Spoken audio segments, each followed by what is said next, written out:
Sulfur pollution is one of the major types of air pollution that arises mainly from human activity. This phenomenon has brought detrimental effects to the planet and everything living in it. How did this begin and continue to persist until now? Dead plant matter exposed to high heat and pressure becomes fossil fuel and later on forms coal. Sulfur, a yellow non-metallic element known for its strong and unpleasant odor, enters this coal. This sulfur inside the coal may exist as sulfides, organic sulfur, sulfate, and elemental sulfur. When this coal is burned, this emits sulfur dioxide which rises up to the atmosphere. This then creates sulfur pollution. 65% of the sulfur dioxide emissions around the world comes from coal-fired power plants that produce electricity. But how did the burning of coal produce sulfur dioxide? Well, remember the sulfur that entered the coal? When coal is burned, the sulfur inside the coal reacts with oxygen and converts into the sulfur dioxide. When sulfur dioxide is in the atmosphere, it dissolves into water droplets in clouds. These clouds will then become acid rain. Obviously, it is more acidic than the usual rain. When acid rain pours, it reacts with metals and rocks such as limestone. This results into damages in buildings and statues. Acid rain can also damage the waxy layer on the leaves of the trees.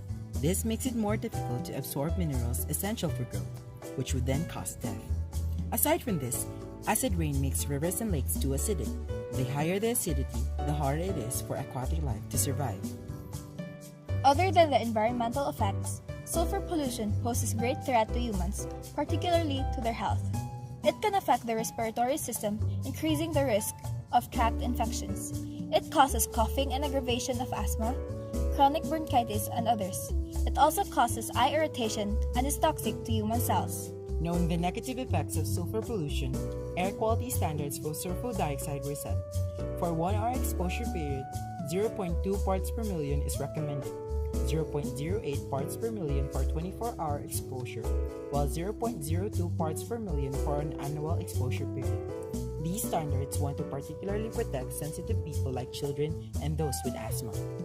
Sulfur pollution may seem invincible, but we can still do something about it. Sulfur dioxide can be removed from the gases produced after the burning of fuels. The sulfur dioxide is treated with powdered limestone, forming calcium sulfate. Calcium sulfate can be used to make plasterboard for lining interior walls. Sulfur can also be removed from fuels at the oil refinery.